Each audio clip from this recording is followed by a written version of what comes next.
Bonsoir à tous. Donc, moi, je vais vous parler de déficience visuelle et troubles associés, notamment à travers la prise en charge pluridisciplinaire à l'IES de la ressource à La Réunion. Donc, l'IES est un institut d'éducation sensorielle pour sourds et aveugles. On y retrouve une équipe pluridisciplinaire, donc avec donc différents corps de métier, médecins, éducateurs, enseignants spécialisés. On y accueille des enfants de 3 à 20 ans et il y a différents programmes. Le CESAD pour les déficients visuels, le CEVS pour déficients auditifs, les unités d'enseignement externalisées, l'unité handicap rare, le PEPS et le DIP qui favorisent l'insertion des jeunes en milieu professionnel. Et on travaille non seulement en équipe au sein de l'Institut, mais aussi avec les parents. Ce travail permet vraiment aux parents de rester acteurs dans le parcours de l'enfant. Et c'est avec eux qu'on établit le projet personnalisé d'accompagnement. Donc, une fois que ce projet est établi, l'équipe met en place des outils. Et il est important quand même de faire le lien entre le domicile et l'IES pour s'assurer de la continuité voilà, de la prise en charge. Donc, on travaille en équipe. Donc, travailler en équipe, c'est savoir s'oublier individuellement.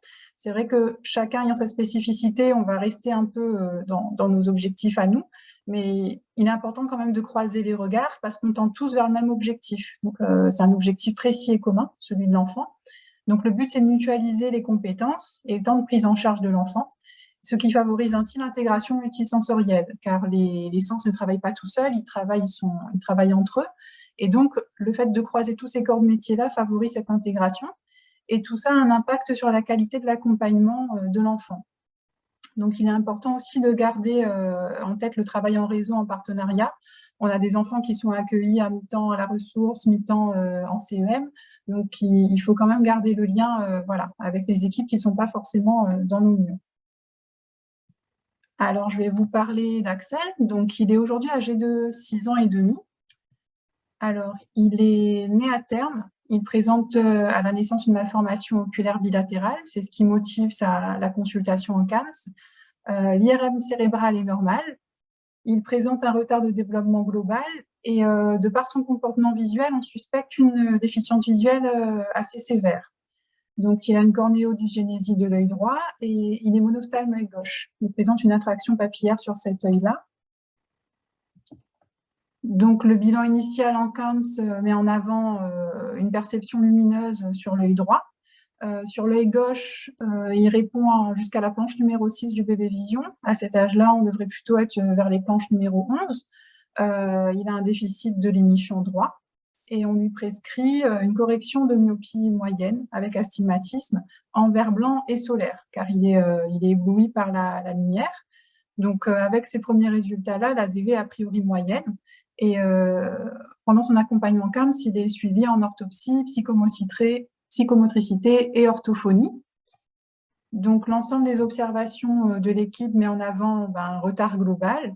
Axel présente des stéréotypies, des difficultés à entrer en relation. Il présente également un trouble de la communication, un trouble sensoriel et de l'oralité. Et face à ce tableau, on a du mal à savoir voilà, ce qui impacte tout ça, si c'est la déficience visuelle, si c'est un trouble du spectre autistique ou une déficience intellectuelle. On note également qu'il est scolarisé une année en petite section de matériel dans l'école de quartier. Et il entre d'ailleurs à l'école avec un an de retard. Et l'année, c'est pas bien passé. On note aussi qu'il y a du bilinguisme. La maman ne parle pas très bien français. Donc, c'est pas évident pour Axel de développer son langage. Donc, face à cette année en scolarité en milieu ordinaire, on oriente en fait sa scolarité en UE une fois qu'il arrive à la ressource. Donc, il est accueilli dans une classe en unité d'enseignement extérieur avec des enseignants KIGADV, qui sont spécialement formés pour l'enseignement général des aveugles et déficients visuels. Il y a des éducateurs aussi dans cette classe. Il poursuit sa rééducation en orthopsie, orthophonie, psychomotricité et il bénéficie à présent d'ergothérapie et d'AVJ. Donc, l'évaluation de la DV reste difficile et au niveau des prises en charge, au niveau de l'orthopsie, c'est pas évident. Il a du mal à rester concentré, déjà à venir en séance, à rester en duo avec moi dans une salle. Donc, je fais le lien avec l'orthophoniste qui le suivait depuis le CAMS. Donc, c'est la même qui le suivait en CAMS et là à l'IES, qui me fait part aussi de cette difficulté, qui a quand même des doutes sur la vision d'Axel parce qu'il se débrouille pas trop mal en vision de près, il perçoit parfois des petits détails. et elle me fait part en fait d'un logiciel qu'elle a avec des sons, des bruits de la vie quotidienne, de l'eau qui coule, des animaux. Donc on décide en fait d'utiliser ce canal-là, vu que le sonore l'intéresse beaucoup, pour faire proposer un travail à 4 mains. Donc, on commence nos séances en faisant des appariements, sons, pictogrammes. Donc, j'avais choisi volontairement les pictogrammes du Makaton, car ce sont des pictogrammes bien contrastés et épurés.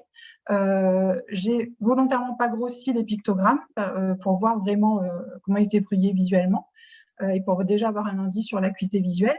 Et en fait, avec les sons, il arrivait à nous pointer les images correspondantes. Donc, on a installé une routine pour qu'ils comprennent que l'exercice. Et on est passé ensuite à des appariements oral pictogrammes, c'est-à-dire que là, on ne mettait plus du tout les sons. On lui disait « montre-moi la pomme, montre-moi les lunettes », et il était capable de nous montrer les bons pictogrammes. Et ensuite, on est passé aux appariements picto-picto. Et de là, on a décidé de tenter une acuité visuelle, justement par appariement, comme il se débrouillait bien. Et on a pu chiffrer une acuité visuelle par appariement avec les images du Pigasso à 4/10 à 4 mètres. Donc, ce qui était plutôt pas trop mal. Donc de là, on a mis en place une communication, donc tant par les séances que par les rituels à l'école, que par les collègues éducateurs, par toute l'équipe. Et le bilan orthoptique a pu être plus complet. Donc déjà avec l'acuité visuelle, on a pu noter que l'orientation du regard, du coup, était quand même pas trop mal maîtrisée, donc elle est encore à travailler. La coordination œil-main reste encore un peu difficile, mais tout ce qui va être perception, constance de forme, figure-fond est quand même plutôt bien perçu. Donc, c'est quand même plutôt pas mal. Et en cours d'année, il y a eu l'intervention de l'équipe mobile handicap rare, donc, qui a pu réaliser deux tests, le PEP3 et le profil de Dunn. Donc, le PEP3, en fait, c'est un test qui va évaluer les capacités et les aptitudes de l'enfant autiste ou présentant des troubles de la communication. Le test initial qui était envisagé, c'était le TITSA, mais comme Axel utilise vraiment le canal visuel, on s'est plus orienté vers le PEP3. Le TITSA, c'est plutôt pour les enfants qui sont aveugles. Et le profil de Dunn qui a été établi, donc le profil sensoriel, donc qui teste l'ouïe, la vision, le toucher, l'équilibre, a mis en avant que les modalités auxquelles il répondait bien étaient les modalités auditives et visuelles.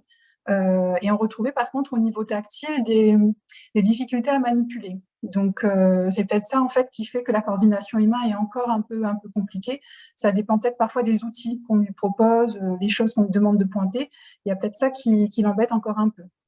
Donc tous ces renseignements, tous ces petits bilans ont permis d'apporter un appui technique et des préconisations dans chaque domaine. Donc on a pu quand même épurer l'espace de travail. Du coup, Alex est vraiment plus investi quand on lui propose du travail sur table. Donc, il progresse vraiment plutôt bien. Il commence à prononcer davantage de mots, donc qui sont encore un peu difficiles à comprendre, mais il y a quand même un peu plus de vocabulaire. Donc, il est vraiment en belle phase de progression. Donc, en fait, tous ces petits progrès ont pu être possibles grâce au travail en équipe. Donc, c'est vraiment le lien entre chaque professionnel de santé qui a permis en fait d'avoir des résultats aussi rapides, du moins plus rapides que si chacun était resté un peu de son côté. Tous ces résultats-là ont permis au bien-être et au développement de l'enfant. Et face à ces bons progrès, donc, on a pu en faire part donc, à la famille. Et face à ces améliorations-là, de nouveau, la famille peut réadapter les objectifs ou proposer de nouveaux objectifs à travailler avec Axel. Et refaire le lien avec nous, donc en équipe pluridisciplinaire. Donc c'est vraiment un travail qui a permis d'avancer, de faire progresser Axel. Voilà.